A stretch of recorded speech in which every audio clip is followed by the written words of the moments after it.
నమస్తే, welcome to our channel.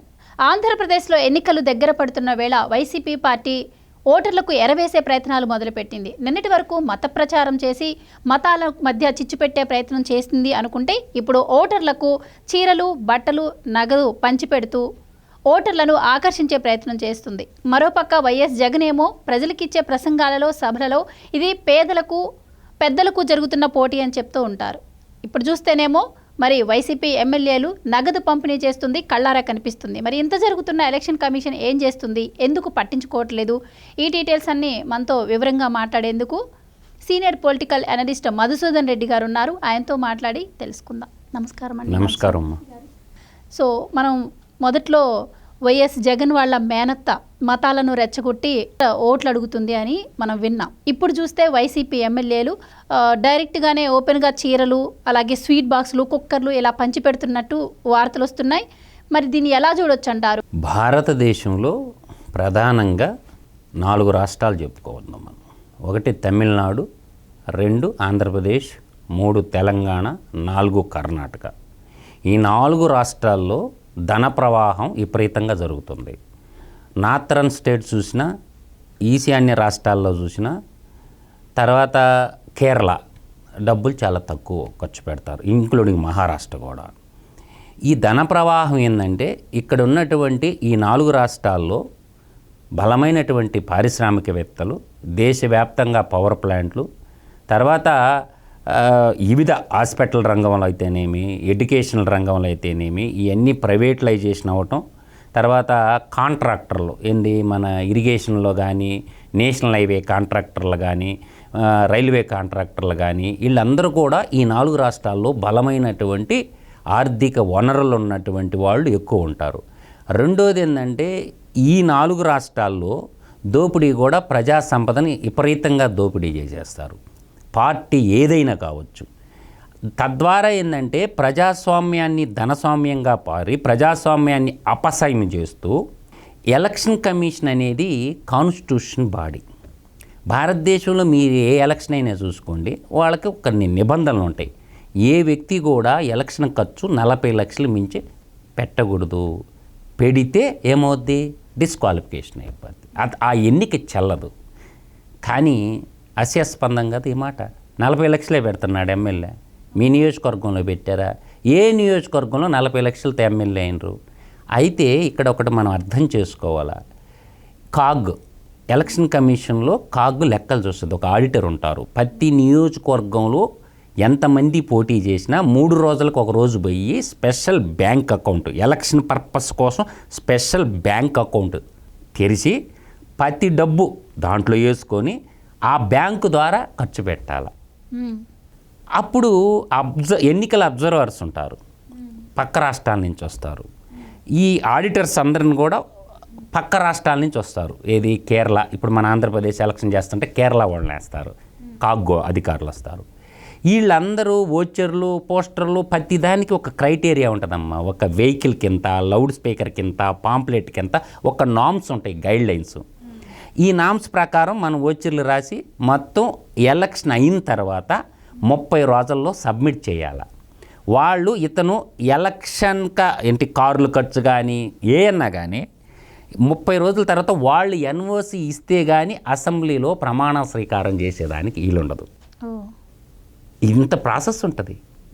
అంటే ఒక తట్టు చార్టెడ్ అకౌంట్ చదువుకున్నటువంటి వాళ్ళు, గవర్నమెంట్ అఫీషియల్స్ వాళ్ళంతా, కాగ్ అధికారులు, ఇతను ఇంతే ఖర్చు పెట్టాడు అని చెప్పి వాళ్ళు ఒక తప్పుని, అంటే వాళ్ళకి ఏంటంటే లంచాలు ఇస్తారు. అధికార పార్టీ ఓడియాల్సిందే, ప్రతిపక్ష పార్టీ లేకపోతే వాళ్ళు సంతకం పెట్టరు. వాళ్ళు తిరుగుతుంటారు కదా, వాళ్ళకి స్పెషల్ వెహికల్స్ ఇస్తారు గవర్నమెంట్. వాళ్ళు ఎక్కడెక్కడ కెమెరా పెట్టుకొని అంతా షూట్ చేసుకుంటారు. వాళ్ళు ఏంటంటే బాబు నువ్వు ఇంత ఖర్చు పెట్టిను, వాళ్ళ కాడ ప్రతిదీ ఎవిడెన్స్ ఉంటుందమ్మా. అందువల్ల ఏంటంటే ఈ 40 లక్షలు అనే పరిధి పెట్టి 40 లక్షలు కాదు 40 కోట్ల నుంచి 400 కోట్లు కూడా ఖర్చు పెడతారు. అటువంటిది ఏంటంటే కోరలు లేనటువంటి వ్యవస్థలన్నీ పెట్టుకొని ఇంకా ఓటర్లు కూడా ఏంటంటే ఎవడిచ్చినా తీసుకుంటారమ్మా, ఏ పార్టీ వాళ్ళు ఇచ్చినా తీసుకుంటారు. కానీ ఓటు అనేది ఈ ప్రలోభాలకి గురి కాదు. ఎందుకు గురి కాదని కూడా నేను చెప్తాను. వాళ్ళు ఫిక్స్ అయిపోతారు. ఓటర్లు ఏమైందంటే ఈరోజు సోషల్ మీడియా డెవలప్ అయిన తర్వాత, ప్రతి ఒక్కరి చేతిలోకి మొబైల్ వచ్చిన తర్వాత దేశంలో ఏమి జరుగుతుండేదనేది గొర్రెల కాపరికి, బర్రెల కాపరికి, అడవులో ఉండేవాళ్ళకి కూడా అర్థమైపోతుంది. అందువల్ల ఏంటంటే ఈ డబ్బులన్నీ మనయేను. ఓటర్లో ఉన్న భావం ఏంటంటే ఈ డబ్బులన్నీ మనయేను, వీళ్ళు దోచేసిన డబ్బే మనకు పంచుతున్నారు, తీసుకుంటే తప్పేంది అన్న భావన ఓటర్లో ఏర్పడిపోయింది. ఇప్పుడు ఫస్ట్ టైం ఏం జరుగుతుందంటే నేను చెప్పిందే జరుగుతుంది.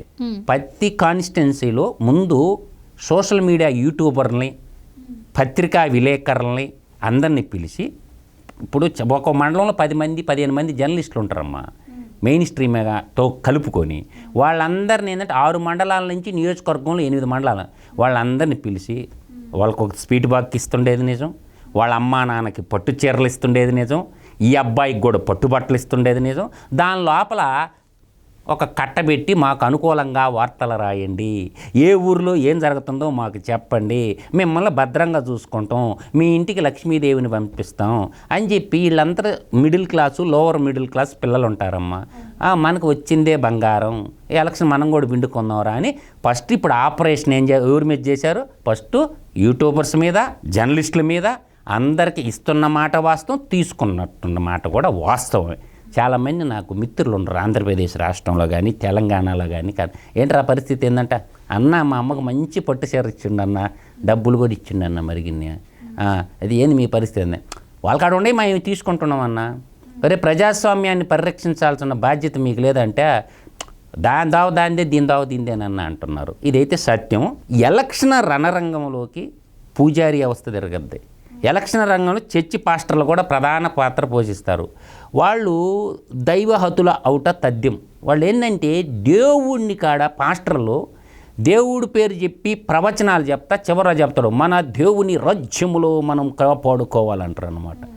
అప్పుడు ఏంటంటే దాన్ని ఏమంటారు? హిప్నటైజం అంటారు. అంటే పురాణ భారత విషయాల్లో వశీకరణము అంటారు. ఈ ఇప్పుడు ఏం చేస్తారంటే, ఇప్పుడు స్వరూపాన్ని ఉండు కదా, ఇక్కడ శాతబడుల స్వామి, విశాఖపట్నంలో ఒక శాతబడుల స్వామి ఉంటుంది కదా, వాడికి 5 ఎకరాలు ఇచ్చిండు జగన్మోహన్ రెడ్డి. ఒక్కొక్క ఎకరా 50 కోట్లు, 250 కోట్ల ప్రాపర్టీ వాడికి రాసి ఇచ్చేసిండు.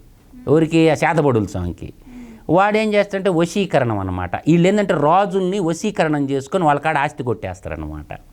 అట్లా ఏంటంటే ఈ పాస్టర్లు అందరూ వాళ్ళకు ఒక చర్చిల్లోకి వచ్చేవాళ్ళు ఉంటారు కదా, వాళ్ళందరినీ ప్రతి ఆదివారం దేవుని వాక్యం చెప్పకుండా వాళ్ళు ఒకరిని గెలుపు ఓటములను శాసిస్తారమ్మా పాస్టర్లు. అంటే భయపెట్టేస్తారు. అంటే దేవుడు గ్రంథంలో ఇలా ఆడ ఉండదు, పాడు ఉండదు, కానీ వీళ్ళకి వచ్చి వాళ్ళని మెస్మరైజ్ చేస్తారు. తర్వాత చర్చిలు కూడా ఈ డబ్బులు పంపకానికి ఒక అవకాశంగా వాడుకుంటున్నారు. మన దేవుడు రాజ్యంలో మనం బతకాలంటారు. దాని అర్థం ఏంటంటే మనోడు ముఖ్యమంత్రి అవ్వాలని చెప్పరు డైరెక్ట్గా, దేవుడు రాజ్యంలో మనం ఉండాలని చెప్తారనమాట. అట్లా మెస్మరి ప్రసంగికులుగా అంటారు. ఇట్లా మసీదులను వాడుకుంటారు, చర్చిలను వాడుకుంటారు, దేవాలయాలను వాడుకుంటారు. అంటే దేశ ద్రోహులు కదా పనులు చేసేదని. నేను కాల్చిపారాలు షూట్ చేయాలమ్మా. భగత్ సింగ్ లాంటి వాళ్ళు రావాలమ్మా భారతదేశంలో. యువత ఒక సుభాష్ చంద్రబోస్ లాంటి వాళ్ళు, అల్లూరు సీతారామరాజు లాంటి వాళ్ళు, కన్నిగంటి హనుమంతు లాంటి వాళ్ళు మళ్ళీ పుట్టాల ఈ గడ్డ మీద. పుట్టి ఇటువంటి తప్పుడు పని చేసి ఈ తప్పుడు ఎదవల్ని పాస్టర్లు ముసుగేసుకొని కాల్చిపారేయాల. అత్తగారు నేను చెప్తా, పాస్టర్ ఎట్ట అవుతాడమ్మా? పెళ్లి చేసుకున్నాడు పాస్టర్ ఎట్ట అవుతాడు?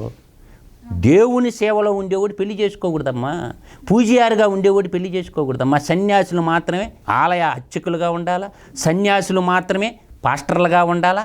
భార్యా పిల్లలు ఉన్నాక వాడు పాస్టర్ ఏంద్ర పారం పోకూడదు తప్ప. భార్యా పిల్లలు ఉన్నోడు పూజారి గాడమ్మా, పనికి మాలినోడు అవుతాడు. ఇంత అరిసడ్డర్గాలు జయించినోడు పూజారి. అంటే భవబంధాలు ఉండకూడదు, బంధుత్వం ఉండకూడదు, సన్యాసత్వాన్ని స్వీకరించి వాడికి ఇంకా తల్లిదండ్రులు ఉండకూడదు, బంధువులతో సంబంధం ఉండకూడదు. వాడి హితం ఏంది? సమాజ హితం.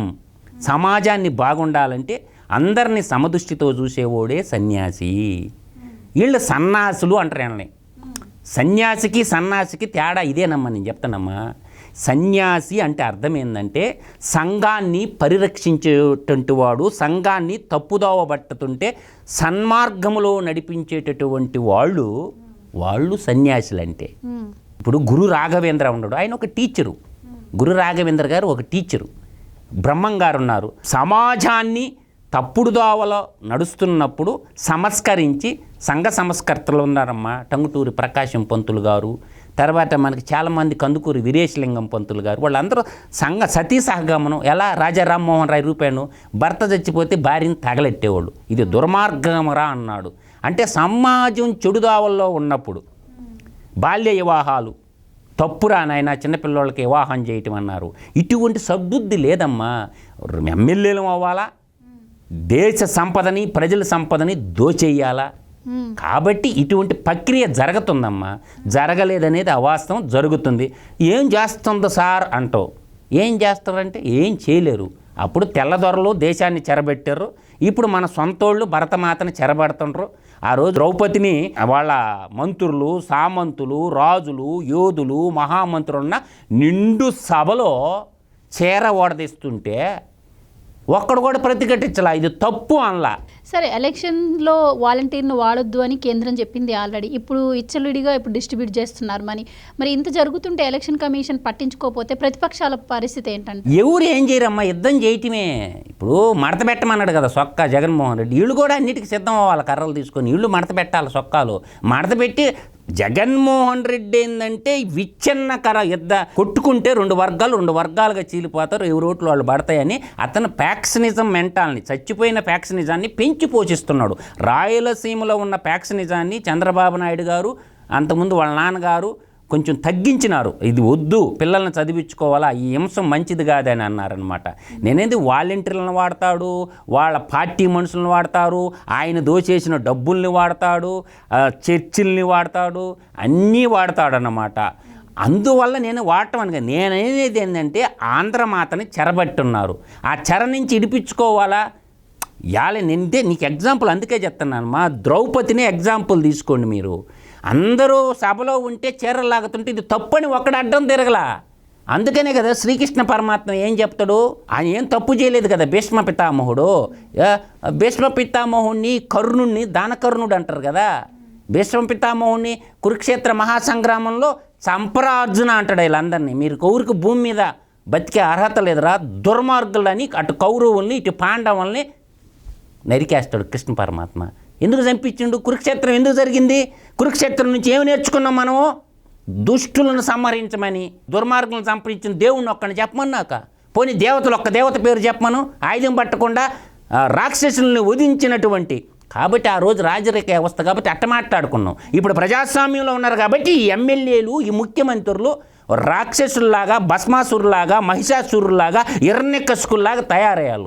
వీళ్ళని వధించాలంటే కత్తులు తీసుకోమని నేను చెప్పటంలా. ఏదో ప్రజాస్వామ్యం ఆ రోజుల్లో అంటే ఈ కోర్టులు, న్యాయ వ్యవస్థ, పోలీస్ వ్యవస్థ లేవు. కాబట్టి ఈరోజు ఓటని ఆయుధం మీ చేతిలో ఉంది కదా. నీ చూపుడు వేలే నీకు ఆయుధం. నేనేం AK-47 పట్టుకోమల్లా. ఈ నరరూప రాక్షసుల్ని వీళ్ళని ఏం చేయాలి మనం? ఓటని ఆయుధం ప్రతి ఓడు ఫీల్ అయిపోయి మన అమ్మ సర్వనాశనం అయిపోయింది, అమరావతి నాశనం అయిపోయింది, పోలవరం నాశనం అయిపోయింది, పరిశ్రమలు నాశనం అయిపోయినాయి. కాబట్టి ఇరిగేషన్ ప్రాజెక్టులన్నీ నాశనం అయిపోయినాయి.